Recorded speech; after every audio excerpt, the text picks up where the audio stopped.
Heaven's California.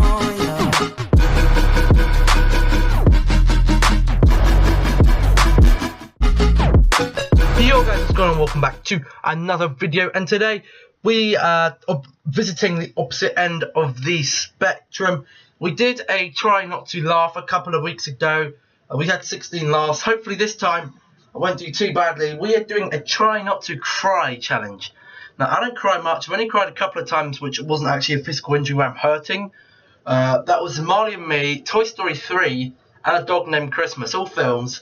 But I don't really cry. I get goosebumps. Like, I know it's upsetting, but we're just going to go straight in. I'm not too loud. Not too sure how loud this is going to be for me or you. So better just check the audio quickly. So we're going to jump straight in here. Hopefully things will be okay. Let's go and jump straight in.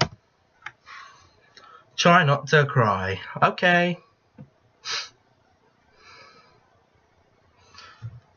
Is there supposed to be sound? When I was a kid, Yep, there is. I used to think that pork chops and karate chops were the same thing. I thought they were both pork chops. And because my grandmother thought it was cute, and because they were my favorite, she let me keep doing it. Not really a big deal. One day, before I realized fat kids are not designed to climb trees, I fell out of a tree and bruised the right side of my body. I didn't want to tell my grandmother about it because I was scared I'd get in trouble for playing somewhere I shouldn't have been. A few days later, the gym teacher noticed the bruise and I got sent to the principal's office. From there, I was sent to another small room with a really nice lady who asked me all kinds of questions about my life at home. I saw no reason to lie. As far as I was concerned, life was pretty good. I told her whenever I'm sad, my grandmother gives me karate chops. This led to a full-scale investigation, and I was removed from the house for 3 days until they finally decided to ask how I got the bruises. News of this silly little story quickly spread through the school, and I earned my first nickname, Pork Chop. To this day, I hate pork chops. I'm not the only kid who grew up this way. Surrounded by people who used to say that rhyme. Not the music. Sticks and stones. As if broken bones hurt more than the names we got called, and we got called them all. So we grew up believing no one would ever fall in love with us. That we'd be lonely forever. That we'd never meet someone to make us feel like the sun was something they built for us in their tool shed. So broken heartstrings bled the blues as we tried to empty ourselves so we would feel nothing. Don't tell me that hurts less than a broken bone. That an ingrown life is something surgeons can cut away, that there's no way for it to metastasize, it does. She was 8 years old. Our first day of grade 3 when she got called ugly. We both got moved to the back of class so we would stop getting bombarded by spitballs. But the school halls were a battleground where we found ourselves outnumbered day after wretched day. We used to stay inside for recess because outside was worse. Jesus, man, this is emotional. Running away or learn to stay still like statues, giving no clues that we were there in grade 5. They taped a sign to the front of her desk that read, "Beware of dog." To this day, despite a loving husband, she doesn't think she's beautiful because of a birthmark that takes up a little less than half her face. Kids used to say she looks like a wrong answer that someone tried to erase but couldn't quite get the job done. And they'll never understand that she's raising 2 kids whose definition of beauty begins with the word mom. Because they see her heart before they see her skin.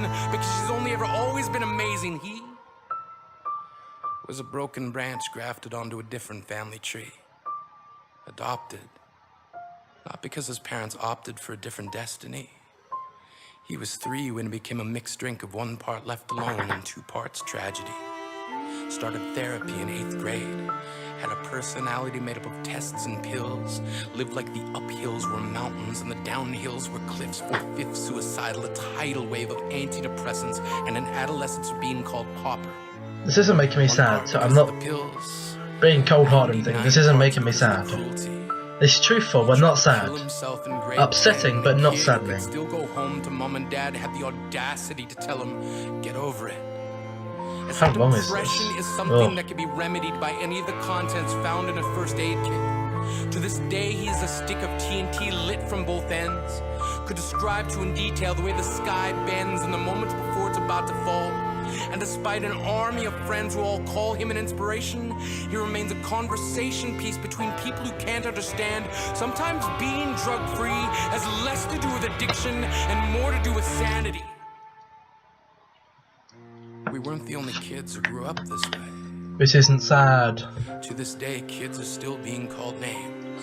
It's truthful, like, don't bully people, not being funny. Bullying is so fucking sick. You're fucked. You pick on someone, you bully someone, you target someone, you deserve everything you're gonna get. I do not tolerate bullying. No matter your appearance, no matter your personality, you don't like someone, you don't like someone, but you do not go and bully them. Was a big top circus tent, and the pecking order went from acrobats to lion tamers, from clowns to carnies. All of these miles ahead of who we were freaks. Lobster claw. And if you are being bullied, you need to tell someone. Do not follow it up. You tell a friend, you tell anyone, you tell someone over text, you tell someone over your voice, you go and tell your school, you get someone who is going to help you deal with them and deal with a problem. But I want to tell them that all of this is just debris left over when we finally decide to smash all the things we thought we used to be. And if you can't see anything beautiful about yourself, get a better mirror. Look a little closer. Stare a little longer. Because there's something inside you that made you keep trying despite everyone who told you to quit. You built a cast around your broken heart and signed it yourself. You signed it. They were raw. Because maybe you didn't belong to a group or a clique. Maybe they decided to pick you last for basketball or everything. Maybe you used to bring bruises and broken teeth to show and tell but never told. Because how can you hold your ground if everyone around you wants to bury you beneath it? You have to believe that they were wrong. They have to be wrong. Why else would we still be here? We grew up learning to cheer on the underdog because we see ourselves in them. We stem from a root planted in the belief that we are not what we were called. We are not abandoned cars stalled out and sitting empty on some highway. And if This just isn't making me sad. Don't worry. We only got out to walk and get gas. We are graduating members from the class of We Made It. It's just not happening. The faded echoes of voices crying out names will never hurt me. Of course, they did. But our lives will only ever always continue. Please don't say this is 12 minutes long. That has less to do Okay, with no, pain it's not. There's another one. and more to do Looks like with there's beauty. 3 videos. I know what the second one is, and it's really sad. So we survived that one. That one wasn't too bad. It was called To This Day. All about bullying and stuff, calling their name just because he had a birthmark on the side of the face. Do you know what? It's fucking disgusting. I hate them. I hate people who pick on people and all that. Like I said, it's not funny. You might think it's cool. You might think it's cool in front of your friends. Boy, girl, man, woman, baby, animal, cruelty, whatever form or shape it is in, whether it's over voices, through a phone, through abuse, it is not acceptable. And you really should not be doing it. I can't stress enough how bad it is to do it. But we're going to move on to the second one now. This one's a little bit quieter. Daddy is Oh, not this one. This one gets me every time. Daddy is the most handsome.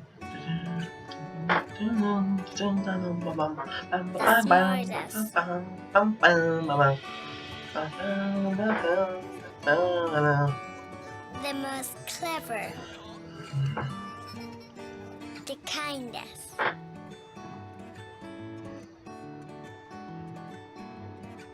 He is my Superman. Daddy wants me to do well at school. Daddy is just great, but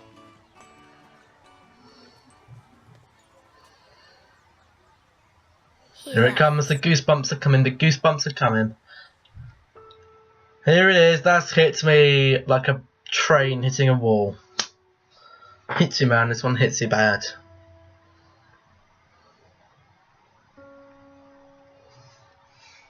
he lies about about having a job.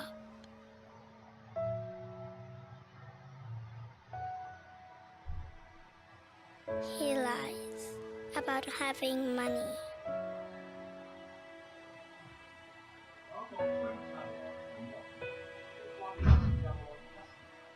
He lies that he's not tired. Oh.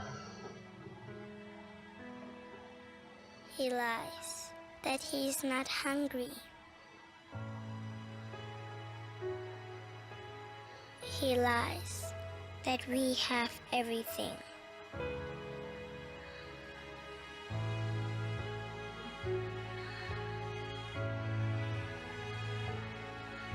He lies about his happiness.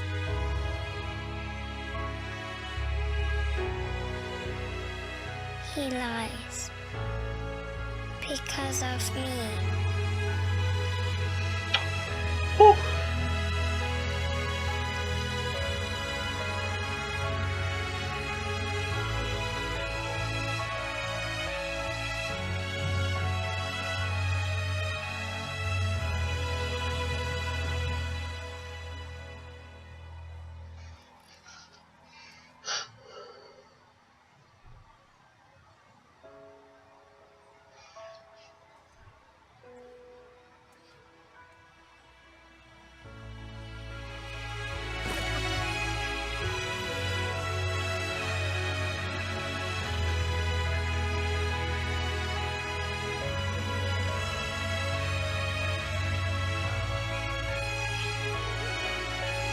It's sad, it's very sad, this one.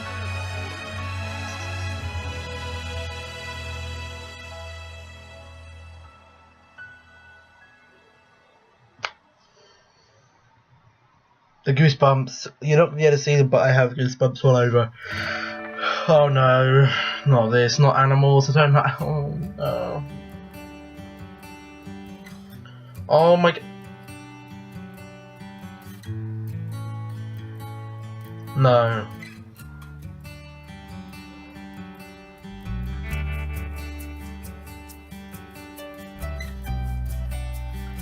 No, how can you do that to an animal, man? That's so cruel.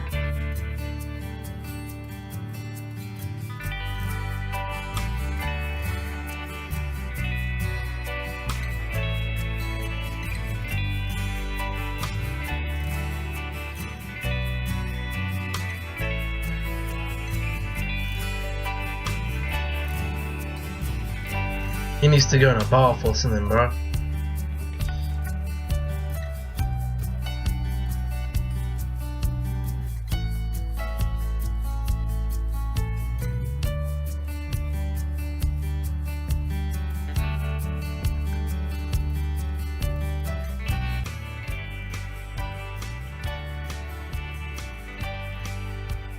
Oh wow, he's back up.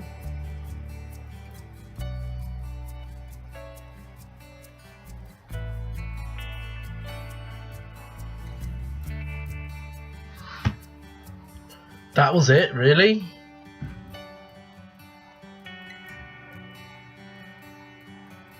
You know what? We're not going to there, we're going to find one more. We're going to find one more. Let's do this. Last one. Let's go.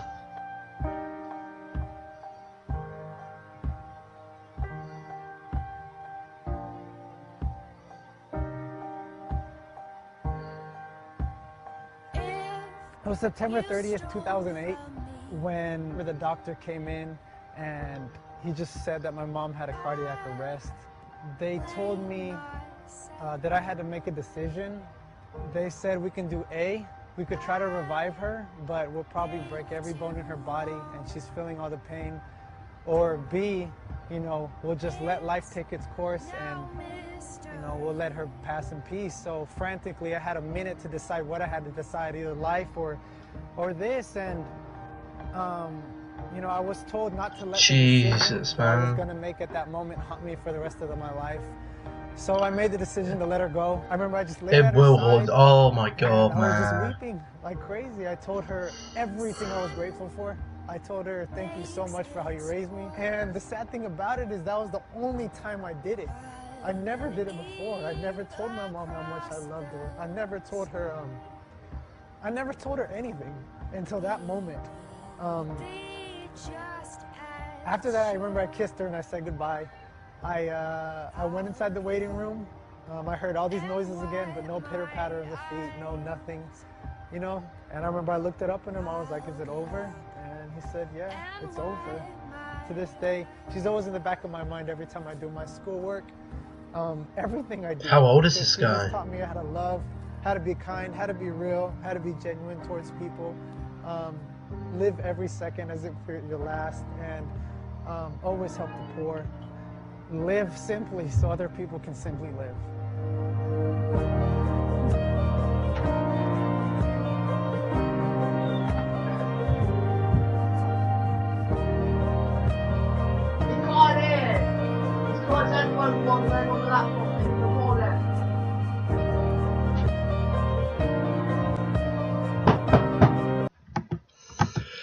Looking at things, I think I'm obliged to do one more.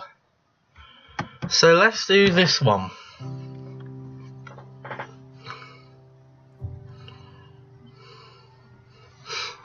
It's called Dear Dad. Dear Daddy, I just wanted to thank you for looking after me so well, even though I'm not yet born. Ah. I know you already try harder than Superman. You might even let Mommy eat sushi. But I need to ask you a favor. Warning. It's about boys. Because, you see, I will be born a girl, which means that by the time I'm 14, the boys in my class will have called me a whore, a bitch, a cunt, and many other things. It's just for fun, of course. Something boys do. So you won't Not worry. right, not acceptable. And I understand that. Do not treat women like that. Perhaps Absolutely you did the same when you were disgraceful. young, trying to impress some of the other boys. You think it's funny, I'm but sure it's you not. didn't mean anything by Not it. funny. It's hurtful, spiteful, Some of the and people won't goddamn get the joke. rude. And funnily enough, it isn't any of the girls. It's some of the boys. So by the time I turn 16, a couple of the boys will have snuck their hands down my pants while I'm so drunk I can't even stand straight. And although I say no, they just laugh. It's funny, right? If you saw me, Daddy, you would be so ashamed. Because I'm wasted. Jesus. No wonder I'm raped when I'm 21.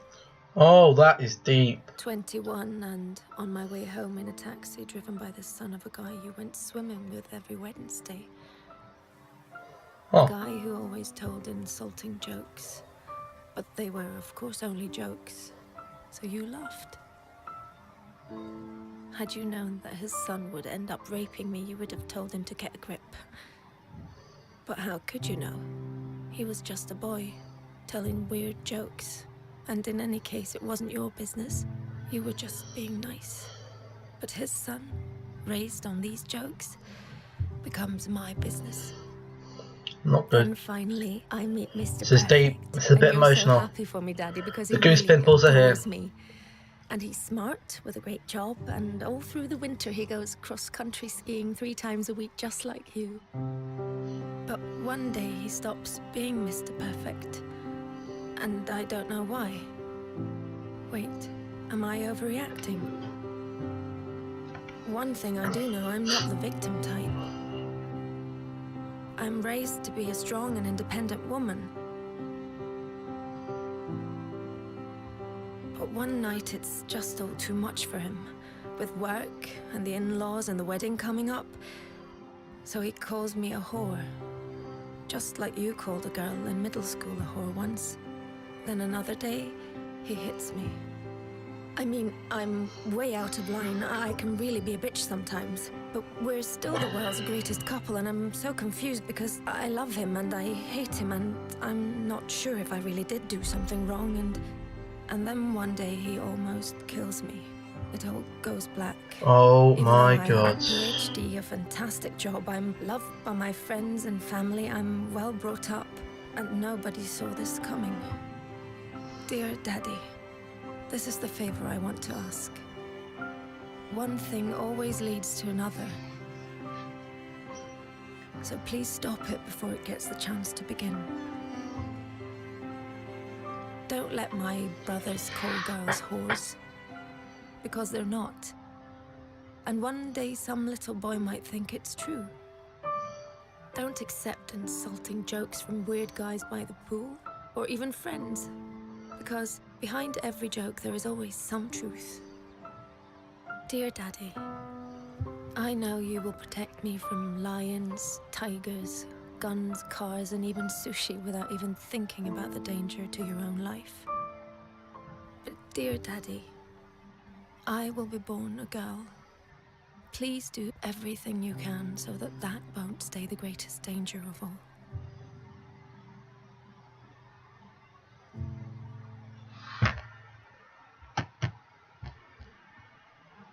I would watch that one, but I think we'll leave it for another time, and we're gonna leave it off there. So hopefully that one actually, before I end off, that one hit me the most.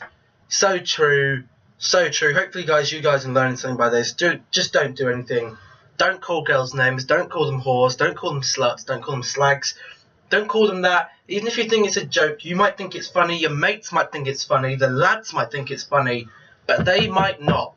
So be careful who you run your mouth back to, because in my world, you do something bad, your badness catches up with you, and it's going to hit you just as hard as it's hit everyone else you have verbally, physically attacked, assaulted, insulted, whatever. It's going to catch up on you. So play your cards right. Don't bully. Don't insult women. Don't insult anyone.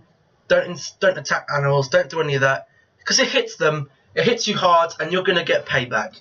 But I think this can be said. This is one of the deepest videos anyone has ever seen on this channel, and it's going to be very hard to see it in a light way. But you know, sometimes teenagers especially need to be hit where it hurts the most. The truth. And you know what? If I have to provide the information for them, if I have to sit here and watch things like this, I will. Because I want to get a message across, and if I want to get the message across using YouTube, I will. But hopefully you guys did enjoy. If you did enjoy the video, smash the like button using the like down below. It takes about 2 seconds of your time to drop one like, just to show your appreciation. Also comment, would you like to see a part 2 of the Try Not to Cry challenge? And would you like to see a part 2 of the Try Not to Laugh as well? Because I enjoyed doing both of them. I think this one's been very informational. Good views, good opinions from me as well. And remember, if you haven't already, make sure you're subscribing. We're on 65 subscribers. We've gained about 25 this year, which is absolutely fantastic. And I'm hoping we can get to 70 by the end of this month. That'd be absolutely fantastic. So if you know anyone who watches the videos, ask them, you subscribed? If they say no, get them on YouTube, go on their phone, whatever. You go to this channel, you press the subscribe button. It's not going to affect them. You're not going to see all it's going to do. I'm going to see if I just like, you know, it's a good thing having subscribers. It makes you feel proud. Like, yes, that's one more person that's going to see videos. You don't have to put notifications on. I'm not asking that. All I'm asking is, if you haven't, just please subscribe. Be really helpful. And I'll catch you in the next video. Goodbye.